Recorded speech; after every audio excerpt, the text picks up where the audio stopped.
On se retrouve pour un tuto concernant une des nouveautés de l'année sur Argos, donc c'est les enquêtes qu'on peut retrouver sur la plateforme. Donc lorsqu'on se connecte, on retrouve un onglet pour ce type de gestion, l'onglet gris enquête.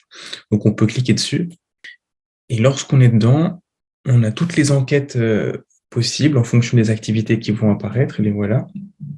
Alors on retrouve l'enquête accompagnateur, qui est envoyé 2 semaines après, l'enquête pour les Erasmus Pro, un mois après, pour les familles, le personnel, et 2 pour les apprenants. Donc là, on a 2 enquêtes, une avant, donc une qui est envoyée 3 semaines avant, et une après, qui est envoyée 1 semaine après la mobilité.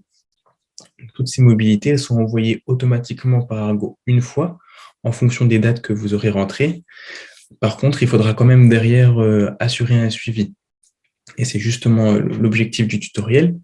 Donc, évidemment, vous n'aurez pas toutes ces enquêtes à faire, mais uniquement celles qui vont correspondre avec votre projet.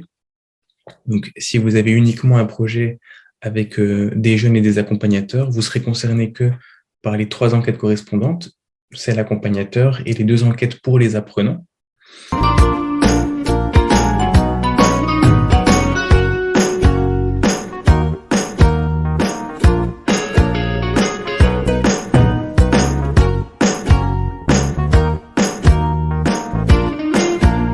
Si vous avez un projet qu'avec du personnel, il y aura que l'enquête personnelle qui vous intéressera.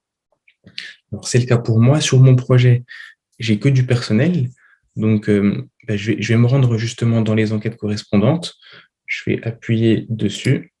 Et donc là, je vais retrouver tous mes flux avec les différents projets personnels. Celui qui va m'intéresser, moi, c'est celui de la Belgique. On voit qu'il y a 14 participants. Et lorsque je clique dessus, j'ai tous les participants et je vois qu'effectivement, l'enquête a bien été envoyée à tout le monde et que ça a été, de manière générale, plutôt bien terminé, sauf pour 2 éléments. Donc là, on voit que, par exemple, pour un des candidats, il a marqué réponse en cours, ça veut dire qu'elle a commencé à répondre à l'enquête, mais qu'elle n'est pas allée jusqu'au bout. On a un autre participant où on voit que là, pour le coup, il n'y a pas du tout de réponse.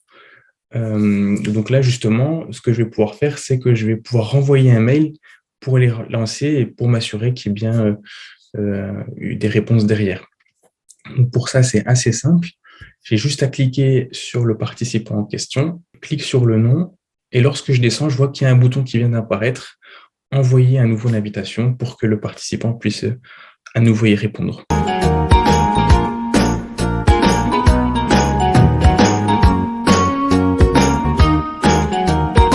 Alors, on a encore un autre cas de figure. Alors là, il n'apparaît pas, mais c'est si l'adresse n'existe pas.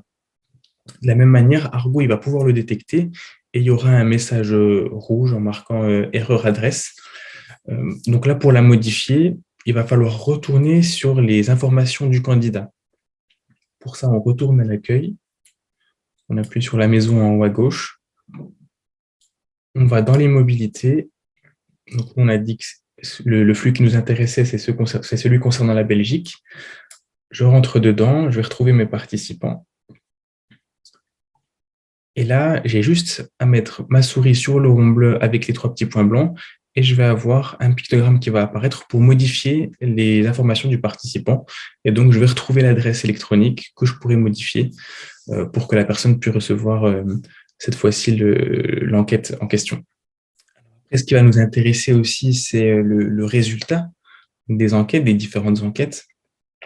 Donc, moi, si je retourne à mes résultats concernant les enquêtes pour la mobilité en Belgique, je vais cliquer dessus et tout en bas, je vais avoir les réponses aux différents questionnaires, donc sur la satisfaction, sur la réexploitation des connaissances,